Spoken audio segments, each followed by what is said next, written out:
Hello, sir. What do you need today? I would like to have my papers copied, please. Oh, did you know, sir, that the printing press was created by a man named Johannes Gutenberg?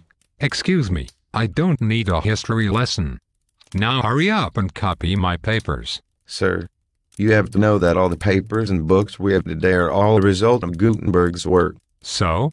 You're saying he invented the printer? Not exactly.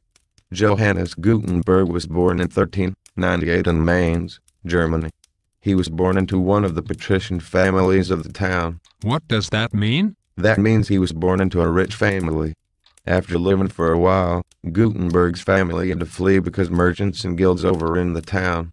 Hunger riots broke out when they returned. Later on, in 1419, his father died when he was in the University of Erfurt. Gutenberg didn't get property, not the fortune. He also couldn't live in the house. When the town went bankrupt, Gutenberg left Mainz to start a business. So is that when he invented the printing press? No, that came later on. In 1428, he left Mainz for Strasbourg after guilds took over the city council. In 1433, his mother died. The property was divided among the 3 children, but he didn't get the money he owed. In 1434, he visited Mainz to attend his mother's funeral. Later, in 1437, he taught stone polishing to a man named Andreas Britzen. Then, 1 year later, he forms a partnership with 3 others to produce mirrors for pilgrimage. In 1444, he faces the threat of war.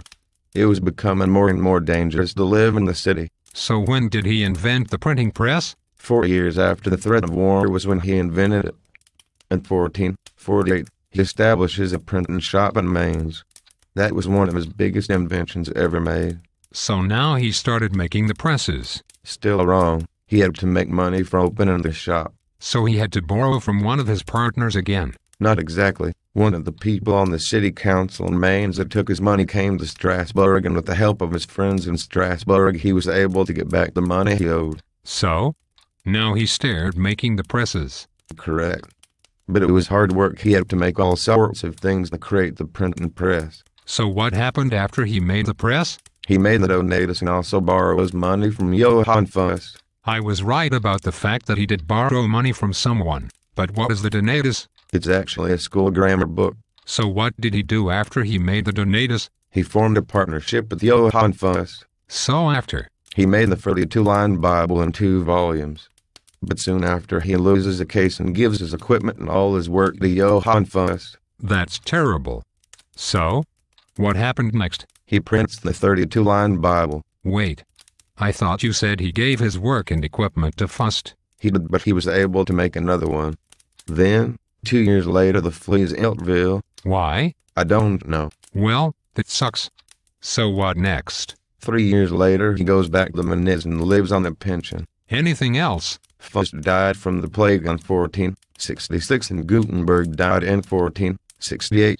All right. I'll be going now. Huh? I didn't have copy his papers. Yay.